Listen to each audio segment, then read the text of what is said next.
La route 116, c'est la route la plus importante de notre région. Des milliers d'autos et de camions y circulent chaque jour. Mais savez-vous quelle est son histoire? Savez-vous qu'elle a changé notre territoire?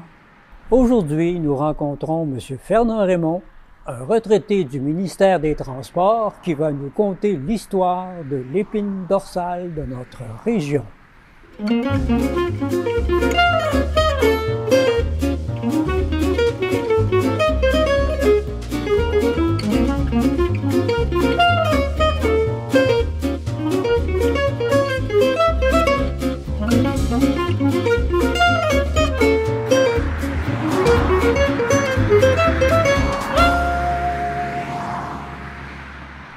Bonjour, Monsieur Raymond. Bonjour.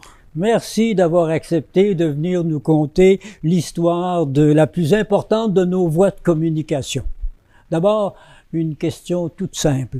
D'où vous vient l'intérêt historique de la route 116? Depuis fort longtemps, l'histoire du Québec me passionne. Alors, quand Archives Boisfranc m'a demandé de faire des recherches sur les débuts et le développement de la route 116, j'ai dit oui. Et de plus, avec mes 32 ans de travail au ministère des Transports du Québec, cela me permettra de redécouvrir cette route. Puisque vous le mentionnez, touchons à votre passion. Toute histoire a un début. Et la route 116 origine, cela va de soi, de l'arrivée des pionniers. Pouvez-vous nous parler un peu des premiers tracés de communication? Tout d'abord, oublions la 116. Parlons de la route 5, son ancêtre. Donc, vers 1835, les tracés étaient tout simplement les cours d'eau et quelques sentiers amérindiens. Puis, après quelques années, les premiers pionniers les ont utilisés, se sont installés et, par le fait même, ils ont créé de nouveaux chemins, de nouveaux sentiers pour s'entraider et voir un peu comment ça allait. En préparant cette rencontre, j'ai lu qu'entre 1839 et 1851, la population des Boisfrancs a quadruplé. Il y a sûrement un facteur qui a permis cette explosion de population. Selon moi, il y en a deux. Le premier, vers 1844, on a construit un chemin provincial qui a permis à quelques colons de venir s'établir dans notre région. Mais ce pauvre chemin était très peu praticable. On pouvait l'utiliser environ quelques semaines par année. Mais selon moi, le facteur important se débute vers 1854, lorsque la compagnie du Grand Tronc ont construit le chemin de fer qui va de Lévis à Richemont. Et ce dernier, passant par notre région, permettait l'arrivée de colons et facilitait l'approvisionnement. Va pour l'essor de population et de biens par le biais du chemin de fer, mais revenons à l'essor de la route 116. Vous voulez dire la route 5? Merci de me rappeler à l'ordre. Nous vous écoutons. Eh bien, lorsqu'on construit un chemin de fer, on y installe des gares à différents endroits qui permettent à leur tour d'apporter du monde et de, comment dirais-je, de développer ces petits secteurs pour créer des nouveaux hameaux. Donc, l'un ne va pas sans l'autre. On doit trouver de nouveaux chemins, faire de nouveaux sentiers pour réunir tout ce beau monde. Pour le bénéfice des spectateurs, pouvez-vous nous situer ces gares? Certainement. Et nous avons la chance de vous les présenter sur la carte, une carte de 1947.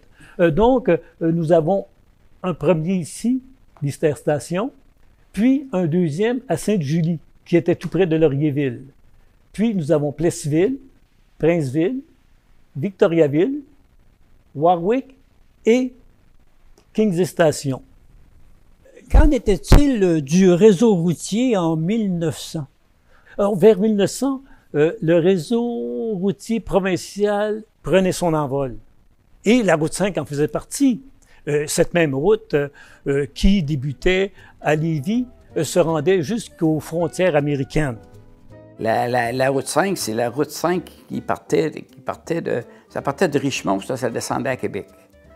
Fait que ça descendait à Québec, mais ça sillonnait ça rentrait dans toutes les villes et les villages en s'en venant, mais c'était le corridor pour se rendre de Richmond à Québec.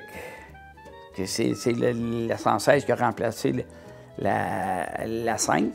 Mais la 5 ici, là, quand on parle de ici, la 5 a traversé Plessisville, Princeville, Laurierville, Lister. La 116, elle passe à la même place que la 5 pour traverser le village parce que la collection entre les deux n'a jamais été faite.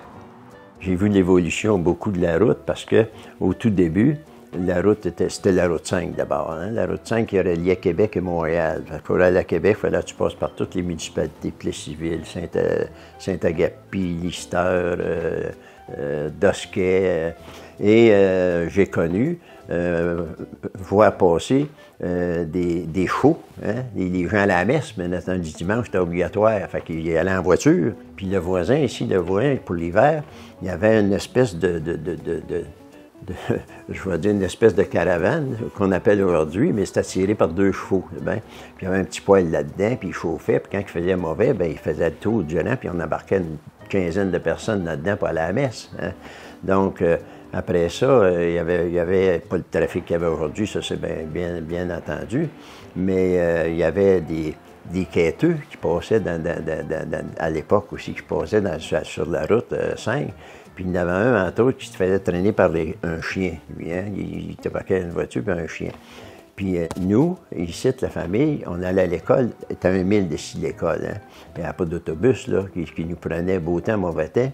On allait nous autres aussi en chien. Hein? Puis c'était moi le chauffeur du chien. Hein? Mes sœurs embarquaient, on avait une voiturette là, que mon grand-père, qui était menuisier, nous avait fait.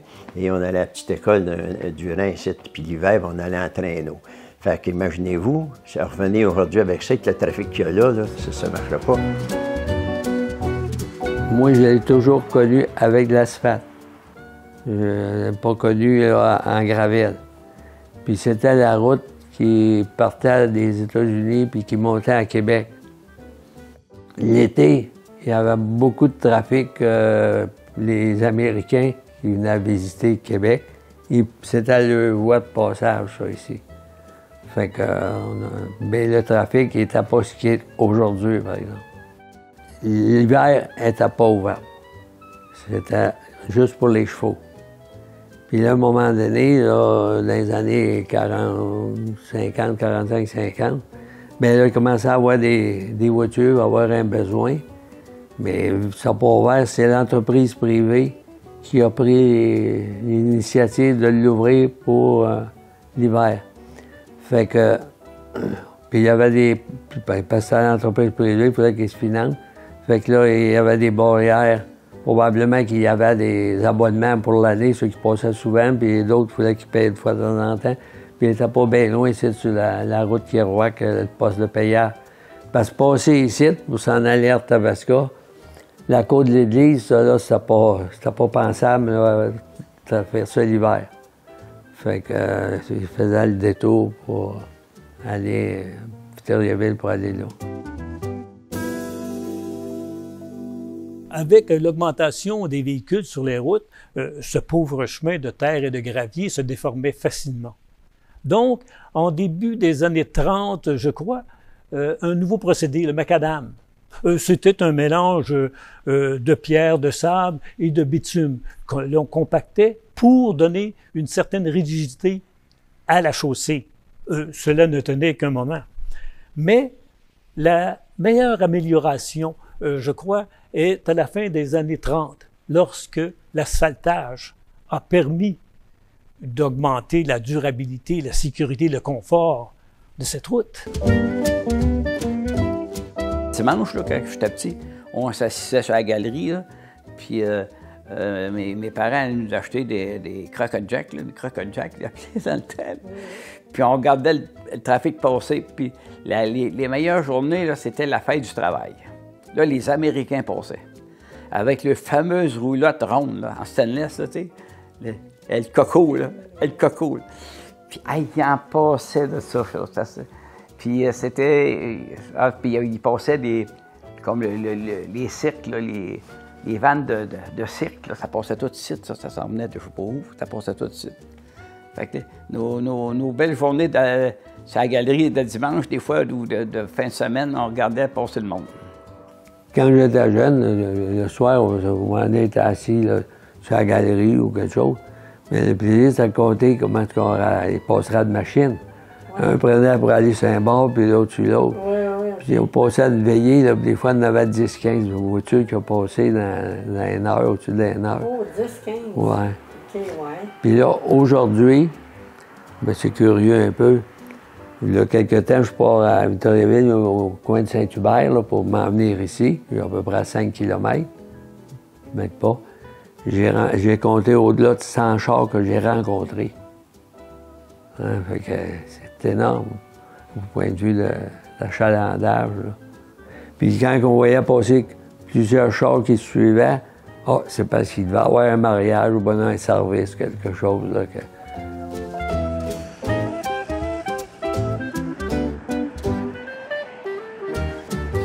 Au milieu des années 50, si je me souviens bien, on voulait tout simplement sortir cette route des centres-villes pour sécuriser les lieux. Donc, aussitôt, la population, les maires, les députés ont demandé au gouvernement de revoir leur réseau. Et pendant plus de 10 ans, entre Lister et Kings Fall, des travaux ont été effectués sur cette route pour que cette nouvelle route 5 soit plus fluide, plus sécuritaire, tout en évitant les centres-villes. Bien, avant ça, elle passait, la route 5, elle passait dans le village de Warwick. Elle passait dans le village de Warwick, puis elle sortait dans le bout du salle des cantons, là. Elle sortait là, hein. Bon. Et c'est sûr que tu ne vas pas l'élargir dans le village. Il aurait fallu que tu tasses toutes les maisons, puis même l'église, elle aurait pas quasiment sur le perron de l'église, c'est bien, hein? Bon. Donc ça, c'est pour ça qu'ils l'ont passé à l'extérieur.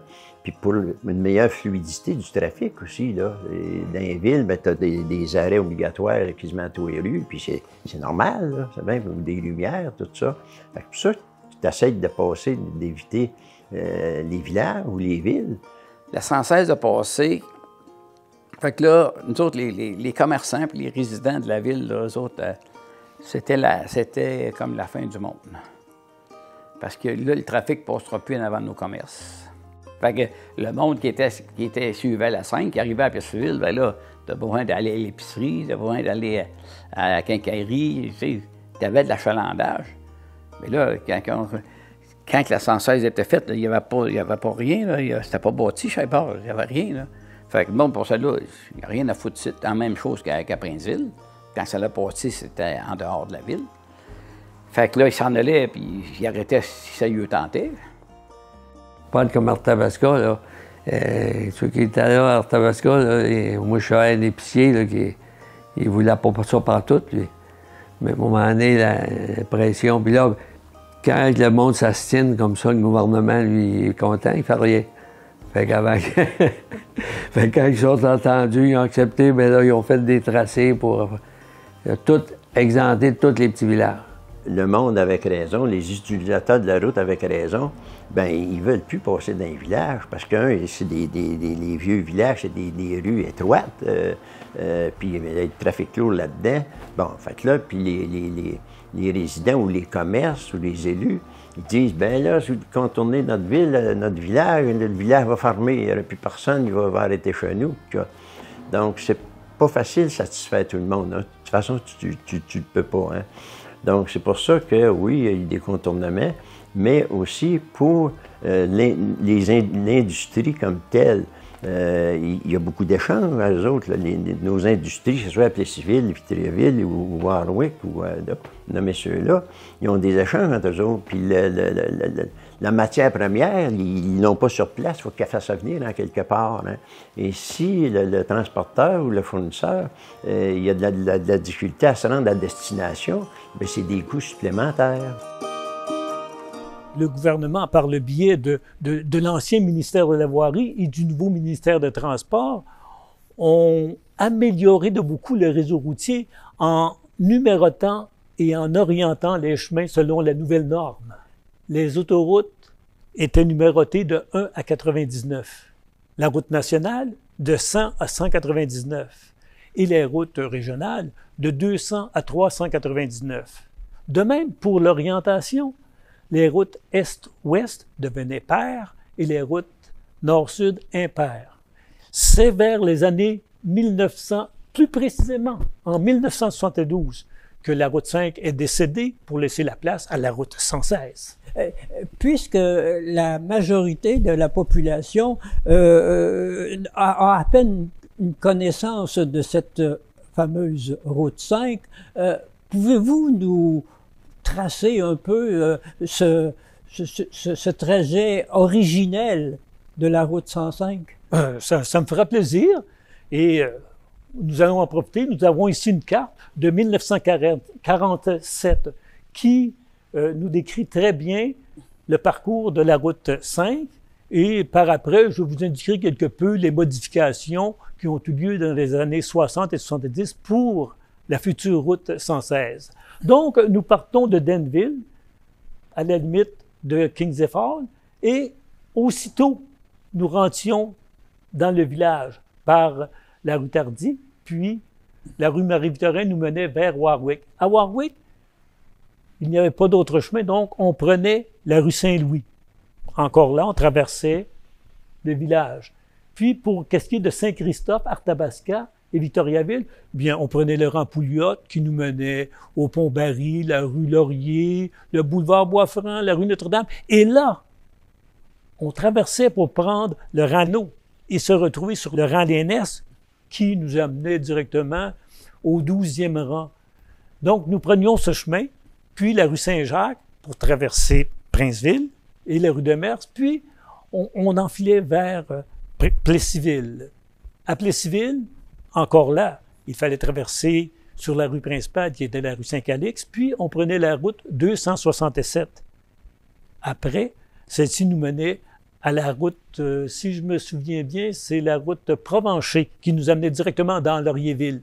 Puis, quelques rues, et on se retrouvait sur la rue de la station. Et c'est sur cette rue qu'on voit ici Sainte-Julie.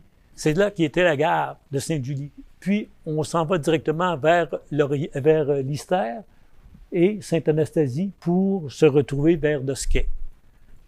C'est un peu le trajet qu'on devait prendre.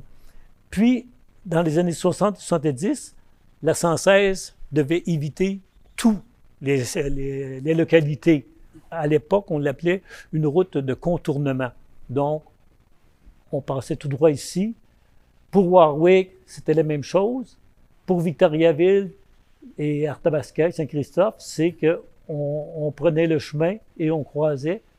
Et donc, à quelques reprises, on revenait sur l'ancienne route, mais les plus grands travaux ont été surtout partir de Plessisville, aller à Laurierville, où qu'on faisait un grand bout sur un terrain qui était nouveau. Bien là, nous autres ici, vu que l'étable était du côté, en haut de nos champs était tout de l'autre côté, fait que quand il fallait traverser les vaches, soir et matin, pour aller au Paccard. Fait que sur la route 5, c'était pas pire, il n'était pas trop large, mais là, il l'a élargi bien gros. Puis là, pour traverser ça, le trafic, toujours de plus en plus, on est obligé d'arrêter. Il fallait être au moins 3-4 pour traverser les animaux avec des drapeaux pour arrêter les machines. Puis même, il y en a qui n'ont pas arrêté puis ont frappé des vaches. Ils n'acceptaient pas ça d'arrêter. Puis maintenant? Maintenant, ben là, on ne traverse plus. On ne traverse plus, là. Poursuivons avec l'histoire de la 116. Vous comme moi, il y a bien longtemps que nous n'avons pas entendu siffler le train. Serait-ce que parce que cette nouvelle route a fait mourir le chemin de fer? Malheureusement, oui. Mais vous savez, toute chose a un bon côté. La perte du rail nous a fait créer la route verte pour la santé, le bien-être et le plaisir de ceux qui y circulent. Il y avait le chemin de fer aussi qui passait là, juste en bas de la route. Fait que quand la route était bouchée pour aller à Québec, les agriculteurs, qui me livraient leur lait sur le marché de Québec, il fallait aller avec des chevaux, porter les bidons de lait à la gare à Princeville, qui là, après ça, ils prenaient ça sur le train, puis ils montaient ça à Québec. Fait que, je suis content d'avoir connu quand même cette époque-là là, de la route 5, il ne faut pas que je me trompe. L'ancienne route 116, c'était de la route 5. Un peu avant le tournant de l'année 2000, ceux et celles qui empruntaient régulièrement la route 116 ont vécu les désagréments de sa restructuration. Pouvez-vous nous relater les tenants et les aboutissants de cette modernisation? Oui.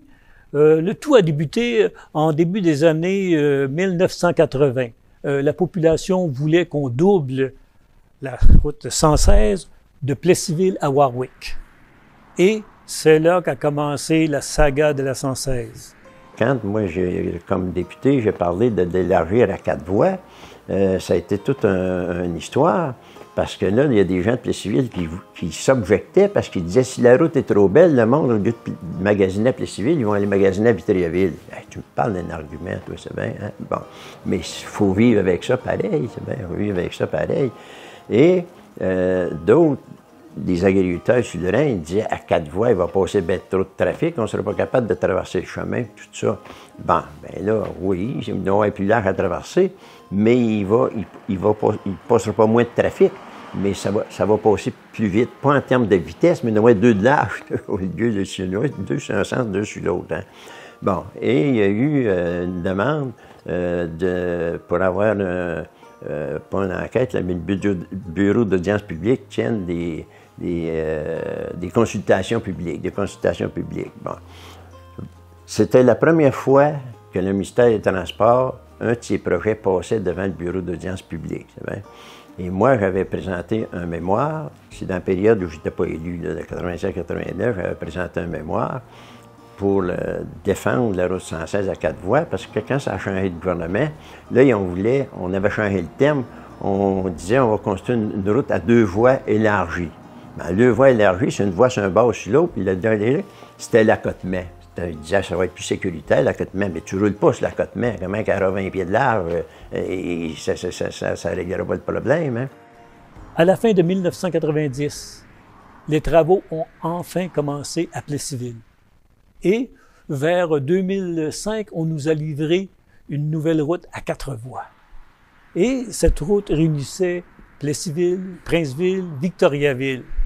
Et oui, je sais, pour les gens de Warwick, ils devront encore patienter quelque peu. Il faut qu'il y ait un élargissement entre Victoriaville et Warwick, absolument, absolument. Et les démarches auraient dû être entreprises avant aujourd'hui, hein, parce qu'on voit aussi le nombre d'accidents qu'il y a, puis le trafic, c'est la route principale pour aller à Sherbrooke. Hein. Bon, puis au niveau de la santé, tu as beaucoup de transferts qui se fait Victoriaville, Sherbrooke, hein, entre autres, au niveau de la santé, c'est bien. Et là, une couple d'années, j'avais rencontré notre député, hein, puis il m'avait demandé ça pour voir. Il dit qu'est-ce que tu penses de ça? C'est-tu raisonnable de demander qu'il y ait une route, qu'on élargisse à 4 voies entre Warwick et Victoriaville? Bien, il dit c'est essentiel, il faut le faire. C'est bien bon. C'est sûr que ça ne peut pas se faire toute la même année. Comme celle-là ici, ça s'est fait par étapes. Hein. On a commencé par les endroits principaux, puis ça se fait, je ne me rappelle plus, là, sur 3-4 ans à peu près, entre Plessisville et Victoriaville. Mais oui, ça aurait dû ou ça devrait être continué de Victoriaville à Warwick. Puis après ça, ben, on verra plus tard, hein, c'est bien. Avant longtemps, on va à une route à 4 voies parce que d'autre bord, Victoriaville est à 4 voies. Puis ici, il y a un gros trafic. Je sais qu'ils ont fait un ponceau ici, là, puis ils l'ont préparé en conséquence de tout ça. Fait que c'est d'un plan là, entre Victoriaville et Warwick à avoir 4 voies. Au début de notre rencontre, en répondant à la demande les archives Bois-Franc, vous m'aviez mentionné que vous vouliez redécouvrir la 116. Cela a-t-il répondu à votre passion de l'histoire? J'ai découvert comment la route a été tracée et, en plus, la complicité qu'il y a eu entre la route et le chemin de fer par après l'arrivée des véhicules et la demande d'amélioration de la route. Mais je me suis gardé un petit mot que j'avais gardé pour décrire un peu ce que j'en pensais. Je me disais toujours, enfin, cela m'a confirmé, le besoin et le vouloir ne vont pas toujours ensemble. Et qu'entre la prise de décision et la réalisation, il se passe toujours un petit, je dirais, délai. Donc, cette situation, on la vivait à l'époque et on la vit encore aujourd'hui. Merci beaucoup, M. Raymond. En guise de mot de la fin, permettez-moi de vous remercier, car grâce à ce voyage dans le temps, vous nous avez fait réaliser que ces routes qui desservent notre besoin et notre plaisir, elles ont aussi une histoire qui, sous couvert de revêtement, nous invite à lever notre chapeau à tout ce monde qui, depuis pratiquement 2 siècles, se sont donné la main pour pouvoir mettre à jour la sécurité, le confort et le plaisir dont nous bénéficions en voyageant. Maintenant, voilà, vous connaissez l'histoire de la route 116. En reconnaissance pour ce confort, cette sécurité, cette tranquillité, faites-vous le plaisir d'y rouler en sérénité et surtout en modération.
L'autre, c'est peut-être toi, va savoir.